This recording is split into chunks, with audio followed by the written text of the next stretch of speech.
ያቻሉ አንድ ሰዓት መጸለይ የማይችል ሰውዬ አንገቴን ለጌታ ሰጣለሁ ካለ ውሸቱ። አንድ ሰዓት መጸለይ ካቃታችሁ እንኳን አንገታችሁን እግራችሁን አሰጡ፣ ጫማችሁን ማሰጡ። ዛሬ ግን የምናወራው የጌታ ቀንበር አሌሉያ፣ የኢየሱስ ቀንበር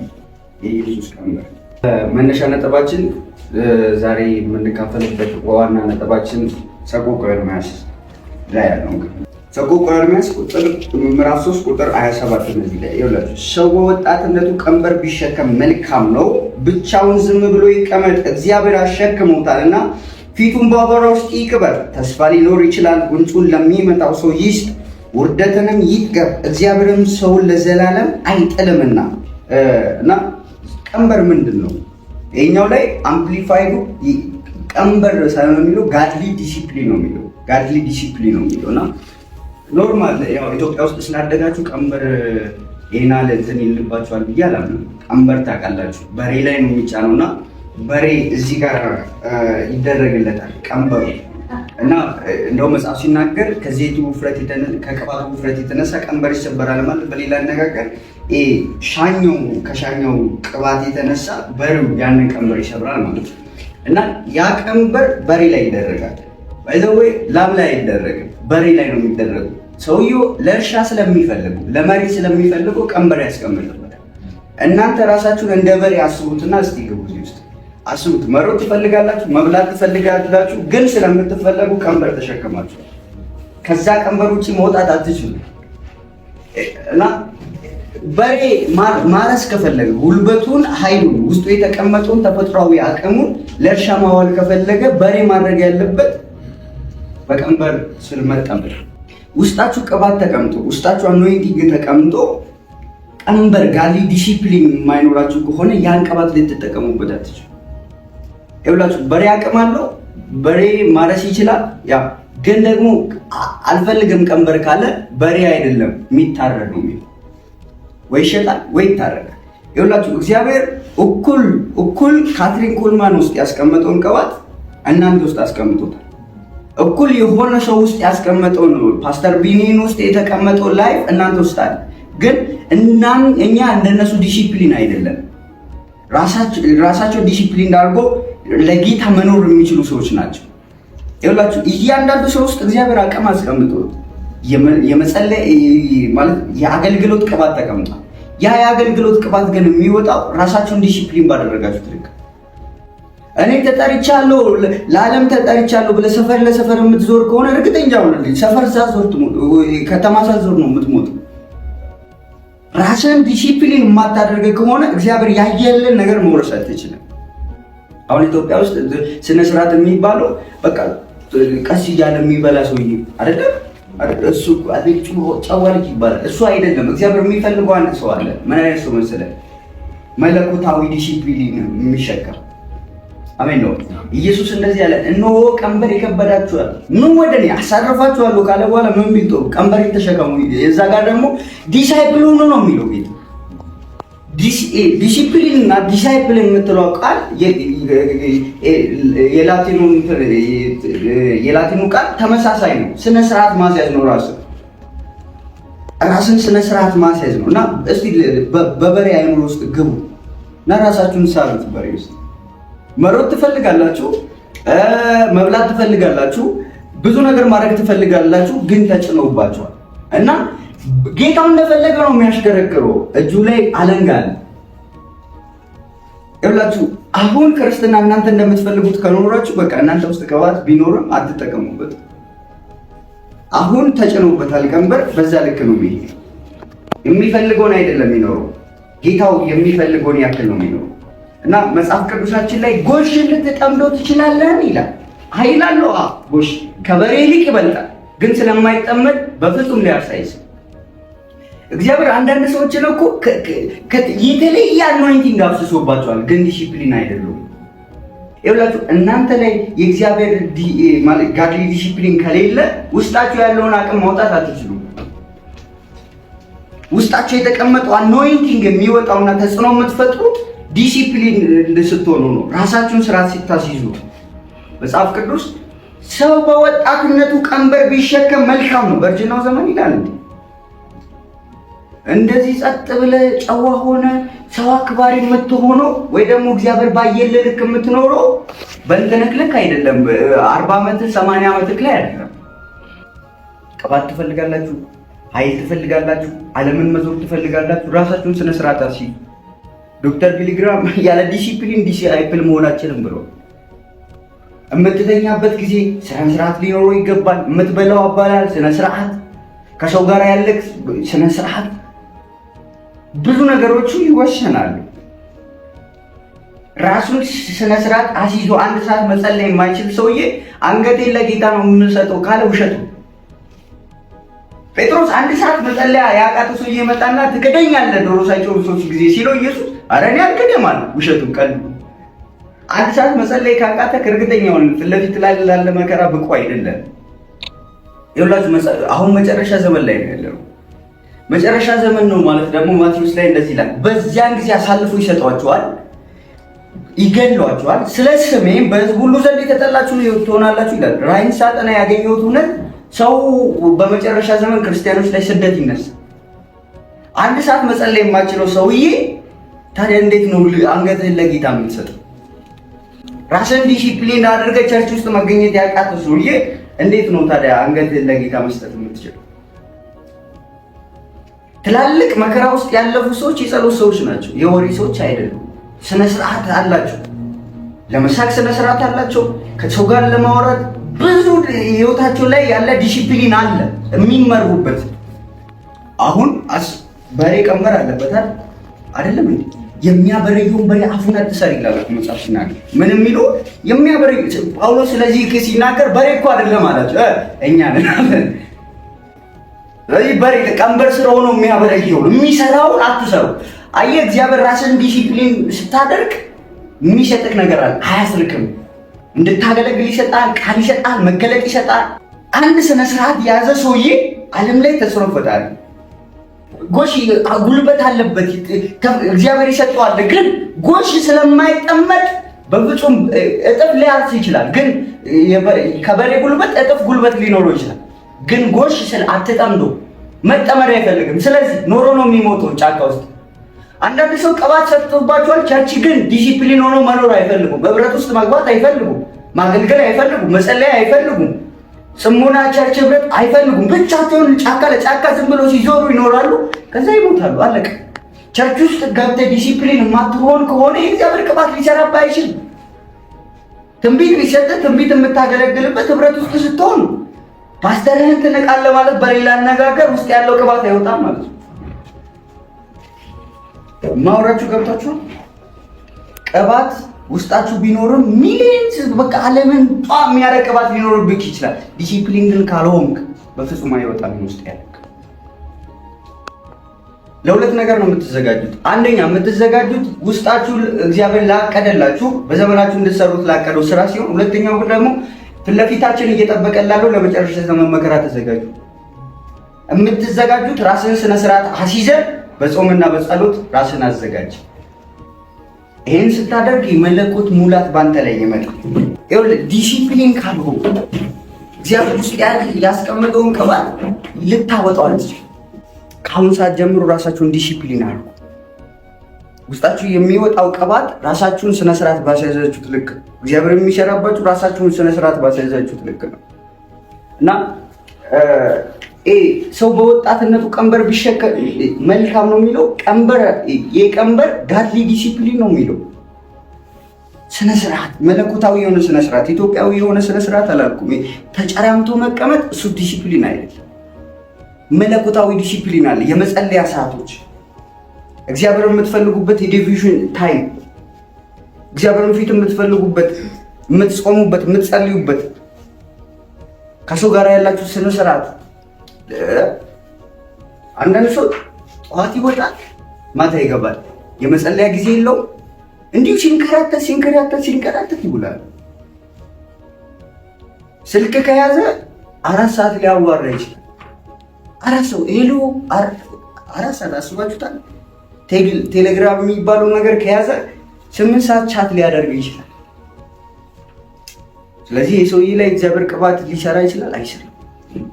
የእግዚአብሔር ቅባት የሚሰራው ራሱን ዲሲፕሊን ባደረገ ሰው ውስጥ። ስለዚህ ደቀ መዝሙር መሆን ትፈልጋላችሁ? ጌታን መከተል ትፈልጋላችሁ? ራሳችሁን ስነ ስርዓት አስይዙት። መለኮታዊ ቀንበር በጣም ቀላሉ እንጆ እያደረግከው የምታደርገው ውስጥ የተቀመጠው ነገር ፍሎ እያደረገ ከመንፈስ ቅዱስ ጋር ህብረት እያደረግ ከምታደርጉ ነው። ይላችሁ ሃይማኖት ውስጥ ያለው ሸክም ቀንበር ነው። ከባድ ቀንበር፣ ነፍስን የሚያስጨንቅ ቀንበር ነው። አይሁዳዊ ወደ ቤተ መቅደስ ሲሄድ እያለ ነው የሚሄድ። ወደ ጌታ ቤት ሲሄድ ግን ደስ እያለ ነው የሚሄድ። አሜን ነው። ቅባት ልካፈል ነው፣ መንፈስ ልካፈል ነው እያለ እየተቀጣጠለ ነው የሚመጣው። ለምን? የጌታ ቀንበር በጣም እንደዚህ ነው። ዲቮሽን ማድረግ ብቻ መቀመጥ አሁን አይከብድም? በር ዘግተህ ምናምን አንድ ክላስ ውስጥ 40 ቀን መቀመጥ አይከብድም? ከመንፈስ ቅዱስ ጋር ስትሆን ግን ቀላል ነው። ይላችሁ ክርስትና ውስጥ ያለ ስራ በጣም ሲምፕል ነው፣ ቀላል ነው፣ ሸክም አይደለም። አሁን ብዙ ሰው ክርስትና በጣም ይጨንቋል። ቸርች መጥቶ መጸለይ በጣም ነው የሚጨንቁት።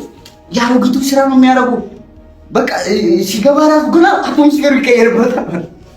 የሆነ ሙታን የሚሰበሰቡበት ቤት የሚመጣ ነው የሚመስለው እና ይህ ጸሎት በበለው ምናምን ሲል አይመጣም። ኪቦርዱ ሲጀመር ነው የሚመጣው። ለምን? በጣም ቀንበር ነው። ሃይማኖት ውስጥ ካለ ሰው ጸሎት ለሱ ቀንበር። ግን የተፈታ ሰው ይሄ መለኮታዊ ቀንበር የተሸከመ ሰውዬ ግን ጸሎት ህይወቱ ነው። ኢየሱስ የሰጣችሁ ቀንበር የጸሎት ቀንበር የሚያስጨንቃችሁ ቀንበር አይደለም፣ እንጆ የምታረጉበት ቀንበር። አሜን ነው። ደስ የምትሰኙበት ቀንበር። ነግሬያችኋለሁ። አንድ ሰዓት መጸለይ የማይችል ሰውዬ አንገቴን ለጌታ እሰጣለሁ ካለ ውሸቱ። አንድ ሰዓት መጸለይ ካቃታችሁ እንኳን አንገታችሁን እግራችሁን አሰጡ፣ ጫማችሁን አሰጡ። አንገቱን ለጌታ መስጠት የሚችል ሰው ራሱን ዲሲፕሊን ያደርግ ሰው እግዚአብሔርን ፊት ለመፈለግ ጊዜ ምንም አያደርግም። አየህ፣ ስነ ስርዓት አጠቃቀማችን ኢየሱስ እኩል ነው የሰጣቸው። ምናምን አይደለም፣ ጊዜው ነው እኩል የሰጣቸው። የተሰጣችሁ ልዩ ሊሆን ይችላል፣ ግን ጊዜው እኩል ተሰጥቷችሁ። ስለዚህ ስነ ስርዓት ዝም ብለህ አንድ ሰውዬ መጥቶ ይዞ ከወጣ አብረው አትወጣ። ዛሬ መጸለያ ጊዜ ነው። እየጸለይክ እንትና ሲልክ መጣው እንዳትል። መለኮታዊ ስነ ስርዓት አለ።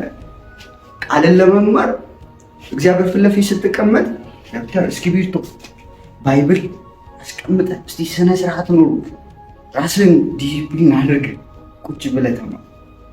ስለዚህ አሁን የሚያስፈልገን እኛ ስነ ስርዓት። አሜን ነው። ቅባት እኩል ተሰጥቷቸዋል ውስጣችሁ። እግዚአብሔር እኩል የተለያየ ዓላማ ሊኖርበት ይችላል። እናንተ ጎሽ ውስጥ ያለ ቀንበር አለ፣ ኃይል አለ። በሬ ውስጥም ያለ ኃይል አለ። ይሄኛው ዱር ለዱር ሲንከራተት ይሞታል፣ ይሄኛው ግን አርሶ ይሞታል። ይኸውላችሁ አንዳንድ ሰው እግዚአብሔር ባየለት ልክ ኖሮ ይሞታል፣ ይሄኛው ደግሞ ሲንከራተት ይሞታል። ራሱን ዲሲፕሊን ቀንበር መሸከም ስለማይፈልግ ቸርች ለሱ ቀንበር፣ መጸለይ ለሱ ቀንበር፣ ከባድ ቀንበር አይወድም። ወጥቶ እንደፈለገ ቢኖር ይሻለዋል። አንድ ስልት የሆነ ህብረት ውስጥ ተይዞ መንፈሳዊ አባት ኖሮት ከመማር ይልቅ የሚፈልገው ካፌ ለካፌ መዞር። እዚህ እግዚአብሔር እኩል አይሰራባችሁ። ራሳችሁን ስነ ስርዓት ባሳይዛችሁ ልክ ነው የሚሰራ እና አንዳንድ ሰዎች ለምንድን ነው እግዚአብሔር የማይናገር ይላሉ። እውነታው ግን እነሱ እየሰሙ አይደለም። የሚሰሙበት ጊዜ የላቸውም። መለኮት እግዚአብሔር ጮሆ እየተጣራቸው ነው። እነሱ ግን የሚሰሙበት ያ የመለኮትን ድምፅ የሚያስተናግዱበት መረጋጋት የላቸው። ኤልያስ ከወራት ፋፋ ውስጥ 3 ዓመት ተኩል 1 ዓመት ተኩል ያቺ መበለቷም ጋር ሄዶ ተቀምጦ ተምሯል ከጌታ ጋር። ጸጥ ብሎ ብቻውን አስቡት። እዛ ከወራት ፋፋ የሚባል ጸጥ ያለ ቦታ ነው። እንደዚህ አይነት ጸጥታ ቦታ ያስፈልጋቸዋል። ይኸውላችሁ ጌታ መጥቶ በግድ ቀይሮ አገልጋይ አያደርግ። አንተ ራስህን በፍቃድ ትሰጣለህ፣ እግዚአብሔር ደግሞ ይሰራባል። ነግሬያችኋለሁ። እናንተ ውስጥ ፈቃድ አለ። ጌታን እወድሃለሁ ብለህ የማቅረብም አልፈልግም የማለት መብት አለህ። ባይዘው የ30 ዓመቱን ኢየሱስን መምሰል ከፈለግ የ12 ዓመቱን ኢየሱስ በ12 ዓመት መምሰል አለብህ። ኢየሱስን የምታገኘው እንደ ሕፃን ኳስ ሲጫወት እንዳይመስልህ፣ አፈር ሲፈጭ አይደለም።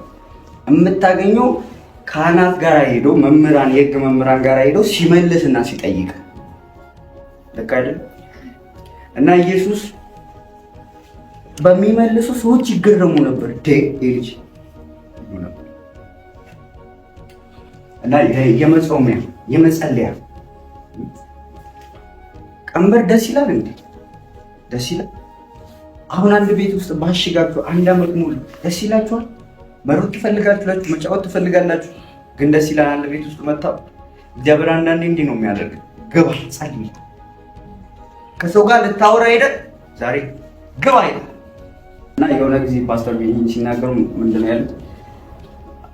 አንድ አውሮፓዊ አገልጋይ ናቸው እና ያኔ ፓስተር ቢኒ እንደዚህ ታዋቂ አይደሉም እና እሳቸው ጋር ይሄዳሉ። ልክ ወደ አገልጋዩ ሲቀርቡ ይንቀጠቀጣል።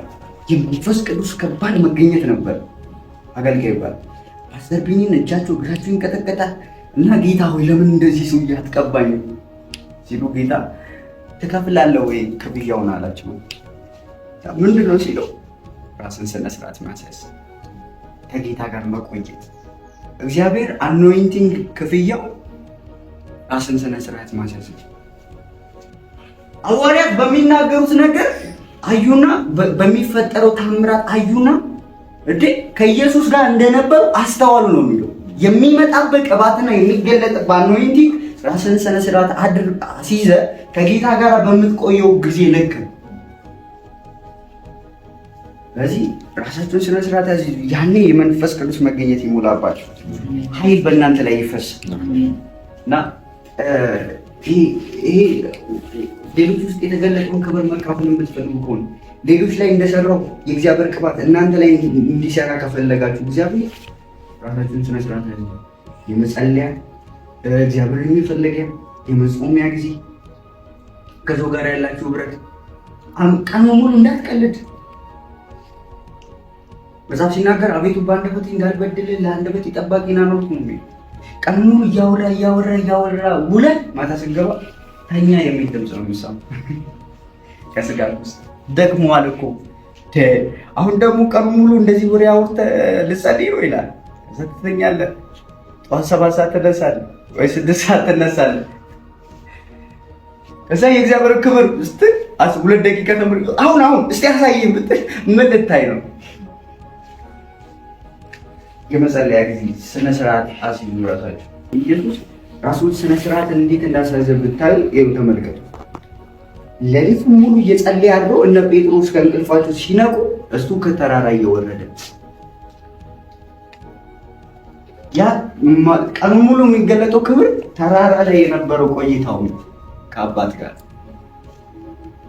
ሙሴ ፊቱ እያበራ የመጣው እግዚአብሔር ዓለምን ትቶ የዓለምን ነገር ትቶ የእግዚአብሔርን ክብር ለማየት ራሱን ዲሲፕሊን አድርጎ ተራራ ላይ በቆየው ልክ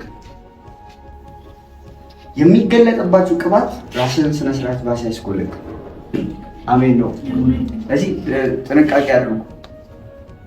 ሰው መጥቶ ዛሬ አብረን ነው ብሎ ሲል አይደል ጌታ መጠየቅ አለብኝ። ዛሬ ከማን ጋር ነው የምውለው? ዛሬ እንጫወት። ኧረ እኔ ለጫወታ አልተፈጠርኩም። እና ሙሴ ምን ቢጸልይ ጥሩ ነው መሰለህ? አቤቱ አለ መዝሙር 90 ጠቢብ ልብ ይኖረን ዘንድ እድሜያችንን በቀናት መቁጠር አስተምረን። ሙሴ 140 ነው 120 120 ነው የሚለው፣ ግን እድሜውን ሲቆጥር በአመት አይደለም የሚቆጥር በቀን እያንዳንዷ ሽርፍራፊ ሰከንድ የመንፈስ ቅዱስን መገኘት የምትካፈልበት ነው እንዳትረሳ። ወደ መገኘቱ ዘልቀ የምትገባበት። ይህንን የሚወስድብህ ሰው ከክብሩ እያጎደልክ ነው። እኔ አሁን ቸርች ውስጥ ራሱ ዲሲፕሊን ያስፈልጋል አይደል? ሰው ዝም ብሎ ቃል እየተሰበከ ስልክ ሄሎ መጣው ብሎ ይወጣል። ስነ ስርዓት